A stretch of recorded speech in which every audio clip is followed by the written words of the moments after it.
hello to all of YouTube. I am back. It's been a while since I uploaded a video.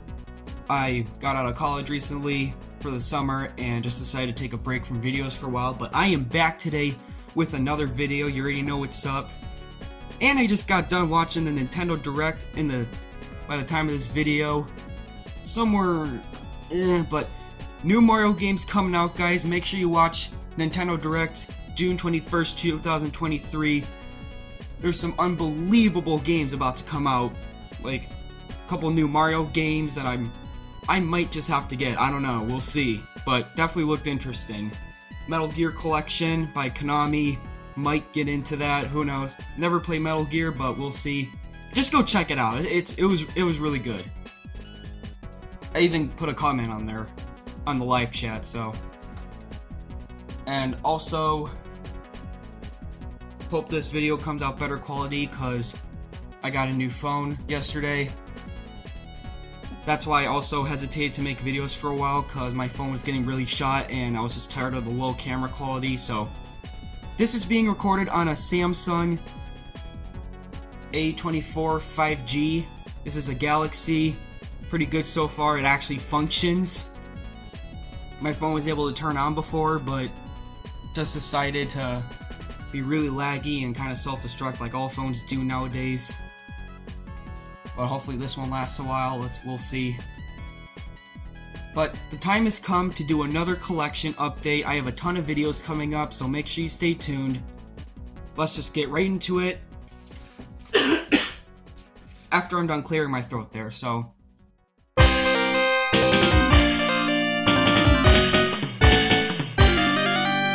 Let's go ahead and start with the miscellaneous stuff. So I want to kick things off with a collectible Hot Wheels car I got at the local mall.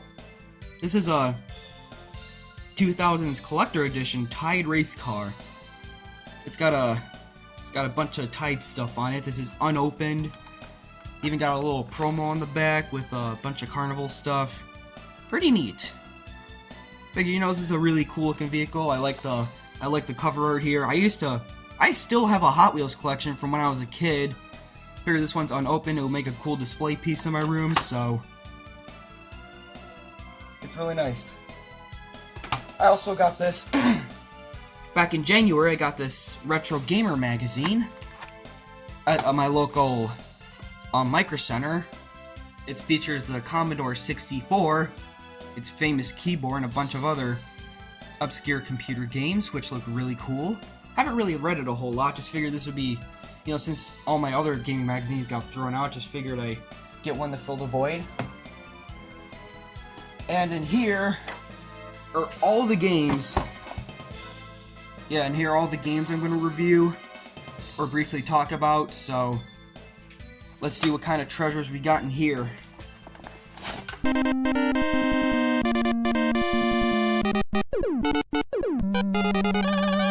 Let's go ahead and kick things off with some NES titles. So we got Wrath of Black Manta, made by Taito. This one has some pretty mixed reviews. People say it's a good game, some people say it's awful. I think it's alright. It's playable, and I actually enjoy it so far. It's kind of like Shinobi, although I don't have Shinobi, nor have I ever played it. Well, actually I did play one of the Game Gear games on emulation, briefly. But yeah, this is a pretty alright game. Has a reference saying don't do drugs like NES games tend to do sometimes. Gotta spread a message for the kids, right? But yeah, good game. We have Captain Skyhawk by Milton Bradley. I wanted to get this game because it kind of had a 3D isometric view, which is what Milton Bradley is usually known for. It's a pretty good game. Again, a pretty alright title. It has different kinds of missions and stuff. Different segments to enjoy. And it's just an overall really visually impressive game, especially when you're on the title screen. As you probably briefly saw, yes, this is the sleeve for Mario 3. Actually, I'm going to set this next game to the side because it's a pretty big one. This is Kirby's Adventure on NES. One of my favorite NES titles, personally. This one is really fun. I've beat it, like, at least twice. Really, It does suffer some lag, but that's my only complaint about it. This game is near perfect as far as an action platformer. Just Kirby at one of his finest. His only game on NES, what a hit. Great game. So this is the most expensive game on the list here. It was less than 100, but it wasn't that cheap either. So I'm gonna open this because the case we got in, it is Castlevania 3, Dracula's Curse. Boy, is this game hard. Like, it is fucking hard. This and Dracula X might be some of the hardest Castlevania games I've ever played. But it's also really good. I think this gets one up over Dracula X because you can actually choose your own path. If you get tired of one, I think you will end up back to where you're supposed to go eventually, but the amount of characters that you can choose, as well as it being a classic Castlevania platformer, unlike Simon's Quest, makes it, like if you were to have only one title on NES, this one isn't a bad one to go with. Hopefully I get a physical copy of the first game, and a lot of people don't give a shit about Simon's Quest. I could care less. I mean, if I do get Simon's Quest, I'll probably enjoy it more, but yet again, I have Dracula's Curse right here, so yeah. Great one to go out with. And these are the NES titles. Let's take a look at SNES.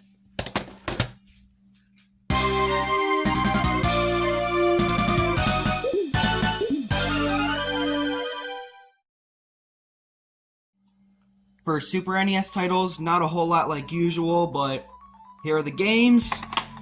Here's Super Tennis, which I have played on Switch Online. Just thought, you know, this is a pretty decent sports game. I'm pretty bad at it, but I know how to play it, and I kind of enjoy it. Definitely has a 90s sports game feel. So yeah, this is a pretty fun filler game to have for your SNES. Alright, Mortal Kombat 3. This is my first time having a Mortal Kombat game in my collection. This is a good one. I neglected 1 because I heard that one wasn't so good on Super Nintendo. 2, I bought 2 at first, but that one was having some problems, so I had to return the cartridge and just decided to go with this one. I could have gotten Mortal Kombat 3 Ultimate on Super Nintendo, but that was a little more expensive, so I just decided to get this one, and it does not disappoint. It is a pretty good game. Pretty good tournament fighter, and it controls very well. And the last one here is Super Mario Kart. One that was pretty overdue, and it's the gold one too. Also, yeah, I know, it's got some scuffing there. This one has the gold label, and it's the player's choice, so it has to be good. And of course it is. It's Mario Kart, although literally every other Mario Kart is probably better than this one, but still a classic. Still have fun with the 2-player mode, and the tracks are pretty iconic. This is a very iconic game on the Super Nintendo. And they did mention Mario Kart booster tracks Wave fucking 5 for Nintendo Switch. Yes, they are on 5 now. I don't know why they just won't make 9 already, but this is the one that started it all on the Super Nintendo. And a new controller. This is the Retrobit Legacy 16 for the Super Nintendo and Nintendo Switch and any other USB enabled devices, which is really good for emulation gaming. If you're gonna use this for, say you want to play MSX games or Amiga games on your computer, you can totally do that. It's got the Nintendo Switch thumbsticks here. The button's kind of like the 8-bit though that I used to have, but except this one is pretty more responsive so far. It's really easy. You take I don't have it with me currently, but you take the USB stick or the Super Nintendo controller port, and you just put it into the USB output. You turn on the button, or after it starts blinking red, you just turn on the little button on the USB stick. It'll start blinking, then you just press the start button, and you're good to go. It's easy as that, literally. Got your home button, your capture button. Yeah, this thing's, like I said, this thing's really responsive, and it's really good so far. I recommend this. I passed this controller up a ton of times, but figured I just need a new controller at this point, so went out to get this one instead of just trying to order one on Amazon, which I might do eventually. I might get some more 8-bit controllers in my collection because I miss having those. But yeah, So far, definitely recommend this one. And now let's move on to our next set of games.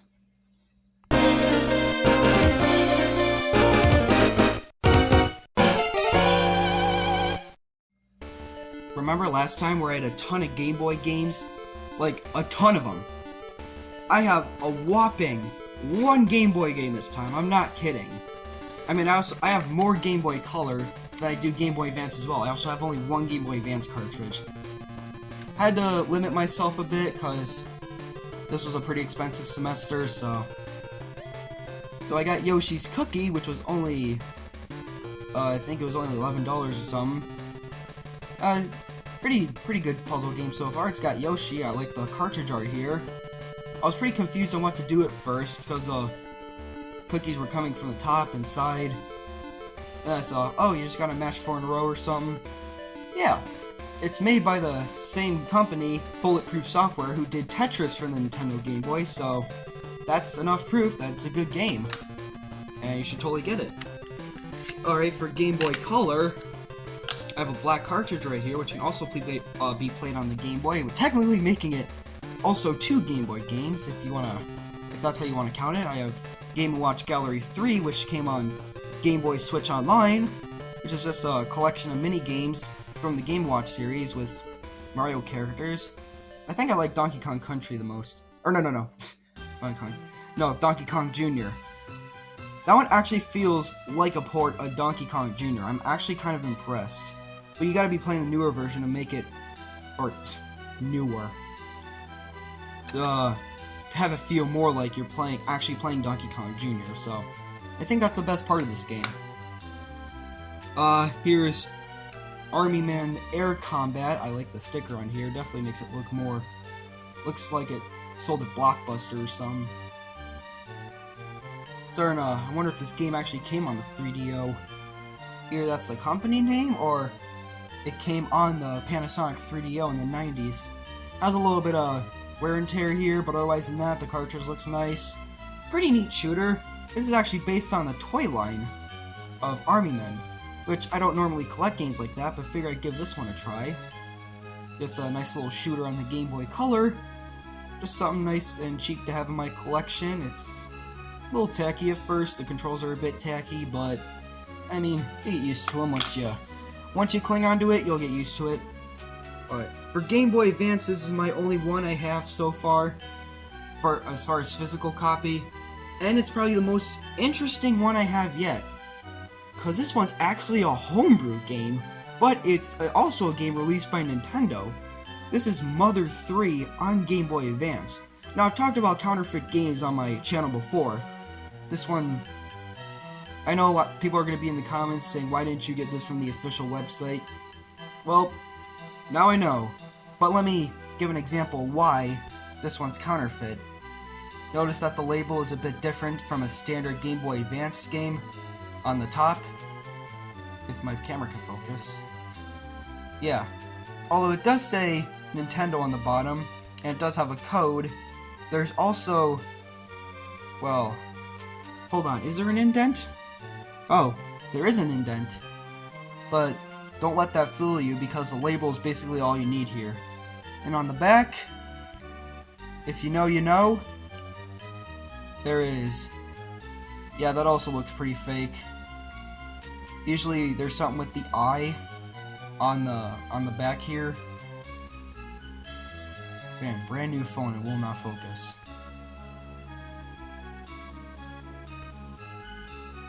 Yeah, there's usually something up with the eye here. It's either the eye, the dot on the eye might be a different shape here, either a circle or a square. That also indicates this is a fake copy.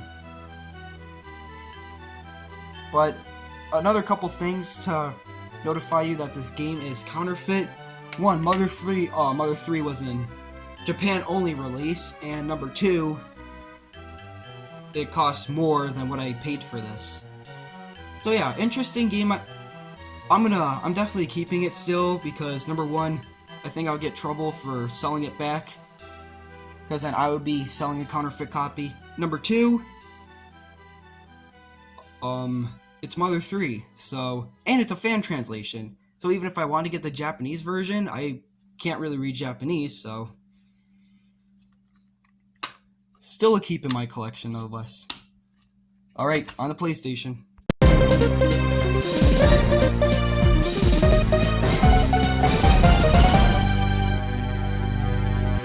I scored pretty big with PlayStation. Let's go ahead and get right into it. First up, we have Jumping Flash, which I actually found in the bargain bin for $10 less than what it originally goes for. Normally a loose copy goes for like $48. I got this for only like $38, $10 less. Just trying to hide those. I should do a better job of hiding those, shouldn't I? But yeah, it's a very early 3D platformer / FPS, and they do a pretty good job of like the controls. The controls in this game are pretty good. I love how high you can jump in this game. They did a good job with this one. And they also made a sequel, which is, I don't think it's that expensive either, but yeah, this is definitely recommend this one. And I know it probably says $65 on here. That's because I'm using the case for Castlevania Symphony of the Night to protect this better, because the case this came in was a bit flimsy. Yeah, overall, not bad. I have Crash Team Racing. This is a very fun kart racer for the PlayStation. Nintendo 64 had their Mario Kart 64, Atari Jaguar had their Atari karts, if you ever heard of that. And the PlayStation had their Crash Team Racing. And this is one I highly recommend. If you get bored just simply racing and versing each other, don't be, because this also has an adventure mode. You can go around collecting trophies and stuff. Kind of like a Mario Kart adventure game, almost. Although, on the PlayStation, it controls superiorly well. And this one is definitely a must-have if you really love kart racers. Like, if you're a kart racer fanatic, get this game if you have an original PlayStation. Here's Tekken by Namco, and something interesting about this game is, when you first turn it on, you're greeted with the challenge stage of Galaga. You can play that game first, before you play Tekken, while you wait for it to load. That might be the neatest feature of any video game I've ever played. A game within a game. That's my favorite arcade game of all time. That makes this one a huge bonus for me. And the game itself is kind of like Virtua Fighter. But this one is really good. This is a really good fighting game. Not as fluent as Street Fighter or Mortal Kombat, but if you know how to play it, you can think of it as a basic, just a basic, like, karate match game or a kung fu game.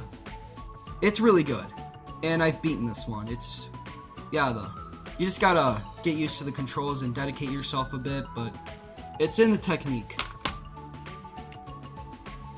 And this one, I've already showed you Gran Turismo 2, but I traded in the other one and bought this copy because I don't know what I was thinking.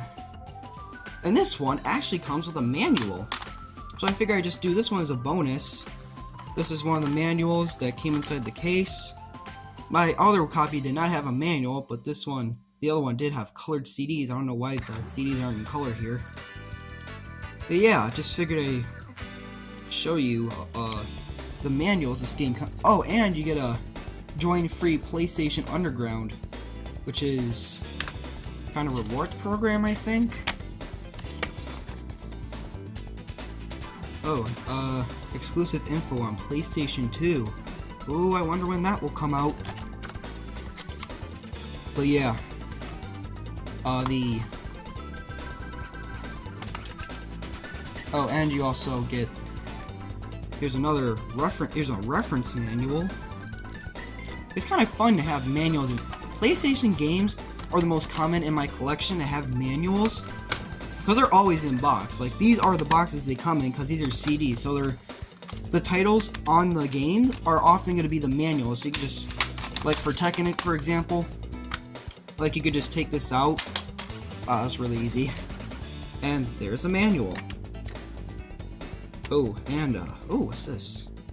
Oh, little people trying to get into my personal information. Why do they want to know if I have a Nintendo 64 or Macintosh? Creepy.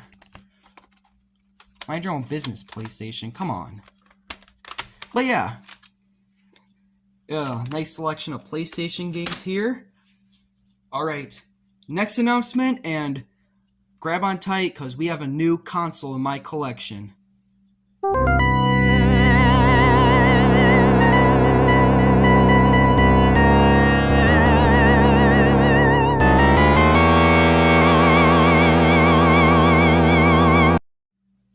So my original thought of when I did these trade-ins the same day I got this thing, my thought was I was going to get another Sega Genesis, because,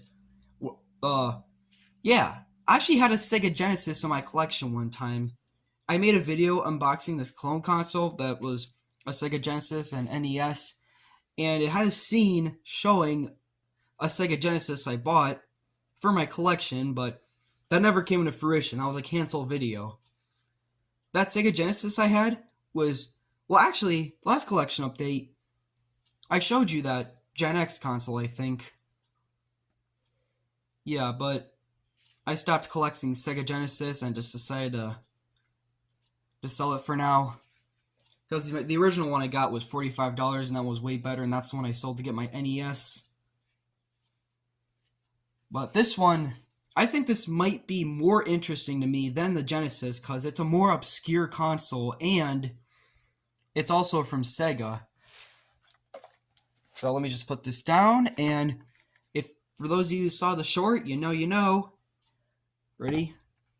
It is the Sega Game Gear. Yes, this thing has poor battery life. Yes, it has a pretty low-res screen. Yes, the screen is actually scratched up. And yes, this thing has awesome games. This thing has an awesome library of games. This button here was defective at first. I took this thing apart, cleaned the circuit board with isopropyl alcohol, 91%, and works just fine. Another console I repaired myself. Never made a video about it, but here it is. I recently made a YouTube short making a joke that I was gonna make well, I shouldn't really explain the joke, but it was called DIY Nintendo Switch, and that's how I revealed this, for those of you who saw. And of course, I bought games for it. So, let's go ahead and take some games out from here that I used to store the Game Boy games. Starting with, ooh, Side Pocket in the case. This is a Game Gear version of Side Pocket, which I bet a lot of people don't talk about. It's a bit more slow and laggy than, say, the Super Nintendo version, but on the Game Gear, it's pretty good still. And I know I just said it's slow and laggy, but by the way, this cartridge is in nice shape. This is a very nice condition cartridge. I mean, yeah, a little bit of scratches on the label sticker is going to be common, but I mean, I'd be surprised if there wasn't, but the game itself is not too bad. I like when you get to put your ball in the blue hole and you can score some big bonus points. That's always fun. And just makes pool on the portable console a lot of fun. Alright, here we have Sonic 2. It's also Sonic... Oh, no, wait. Well, as you could probably tell, Tails is in the game too, if you didn't already know. Yeah, this is probably the most common Game Gear game, because this is the one that, if you have a Game Gear, you've probably had this game. Because it's probably the most different version from the original game as possible. You don't even start in Green Hill Zone. You start in this underground zone, which is also pretty nice, but why not Green Hill Zone? But I'm not complaining. This is probably the Sonic game to get for the Game Gear, if it weren't for another Sonic game I have in this collection. But still, highly recommend it. Hard as hell, but fun. Oh, this is probably my favorite one so far. This is Revenge of Drancon for the Game Gear. It's also a little-known game known as Wonder Boy, which was released by Sega and released on the NES, known as Adventure Island by Hudson Soft. They stole Wonder Boy, what the hell? But yeah, other than a little lip tear here, cartridge is in nice shape, and this might be my favorite game on the Game Gear so far. very basic platform, and say you're a fan of Mario and you like that basic ass platforming with throwing stuff, this is the game for you if you own a Sega Game Gear. Also, I love the apocalyptic cover art for this cartridge. I love how it's all volcanoes and fire here, and the game itself is very PG. Again, cannot recommend this one enough for your Game Gear. Here we have Columns, which is the first cartridge I collected. Again, pretty nice shape. This, I don't care for this cover art so much. It makes it look like a bootleg version of Columns. Like, yeah, you have the gems falling, but look at that title. That's such a basic ass font. Like, spice it up a bit. Like, Super Columns had that blocky title with columns at the bottom. Although I almost bought that game, I decided to get Crash Team Racing instead. I mean, the game itself is great, just another version of Column. Like, if you like the Sega Master System version of Columns, you'll probably like this one as well. Just very, not as good as Tetris, but it's Columns, so I'll give it a pass any day. Next we have Scratch Golf. Yeah. I mean, it's good, I guess, but here's another highlight of my gaming God, I am bad at speaking. Here's another highlight in my Game Gear collection, and probably the Sonic game to get for your Game Gear. This is Sonic Chaos, which is a very obscure Sonic game for the Game Gear. And it's actually funny I'm bringing these up today because Sonic was also mentioned in, like, one of the first games mentioned in the Nintendo Direct. For those of you who know, there's going to be another 2D side-scrolling Sonic game for the Nintendo Switch. So maybe a good Sonic game at last? But going back, this one delivered. Some people complain this is too easy. I complain this game is just right, cause the music in this game bops. I love the soundtrack, I love the graphics, I love the gameplay itself. It hits all three. I mean, graphics, I don't know. Some of you might highly disagree with me because it's on the Game Gear, but no, this one is definitely a pickup if you see it, because, I mean, my god, that Zone 2 music after you beat the first zone, my god, they really upped it over the Master System version. That alone is a reason to get this game, I'm not kidding. Like, I'm not normally a fan of Sonic music, but for a Game Gear title, holy crap. Alright, I think I'm overvaluing this game a bit, but here are my Game Gear collection titles. Alright, so that's going to wrap it up for today's video. Thank you guys for watching, and next week I'm going to do an updated tour of my room with my game collection. And I'm going to show you more stuff and make some more announcements next week. So I'll see you guys later, and thank you for watching.